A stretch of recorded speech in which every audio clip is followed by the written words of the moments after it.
আমাৰ অসম চৰকাৰৰ পুঁজি এইটো SOPD বুলি কয়। SOPD 2024-25 আণ্ডাৰত আমি বিশ্বনাথত আমি 6টা এবাৰ প্ৰশিক্ষণ আৰু এৱাৰনেছ প্ৰগ্ৰেমৰ কাৰণে অনুমোদন লাভ কৰিছোঁ। তাৰে আজি 6টো আমি বিহালী উন্নয়ন খণ্ডৰ চেউলীয়া গাঁৱত আমি পাতিছোঁ।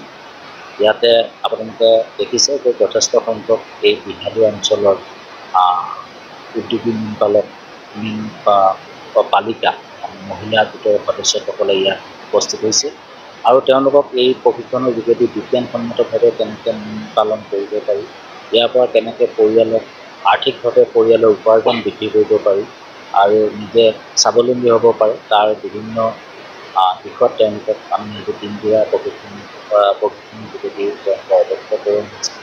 আৰু তাৰোপৰি আমি যিসকল CLFৰ সদস্য আছে, তেখেতসকলে এই প্ৰশিক্ষণত অংশগ্ৰহণ কৰিছে। তেখেতসকলক লৈ আমি মাছৰ পিকুল, মাছৰ কাটলেট কেনেকৈ বনাব লাগে তাৰ এটা আমি প্ৰদৰ্শনীমূলক এটা প্ৰশিক্ষণ প্ৰদান কৰিছোঁ।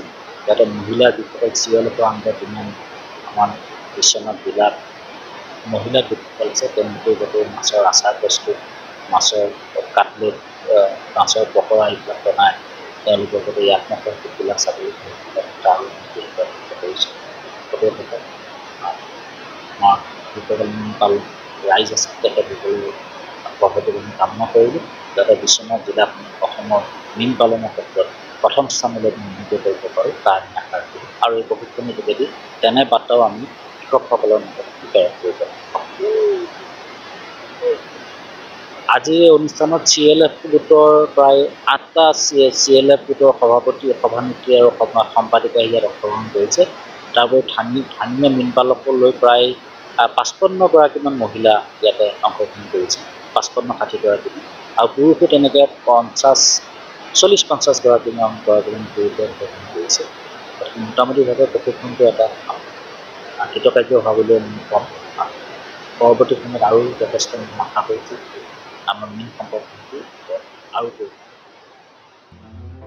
নিউজ 12 অসম নৰ্থ ইষ্ট, যাত্ৰা আমাৰ অবিৰত, সংকল্প অপ্ৰতিৰোধ্য।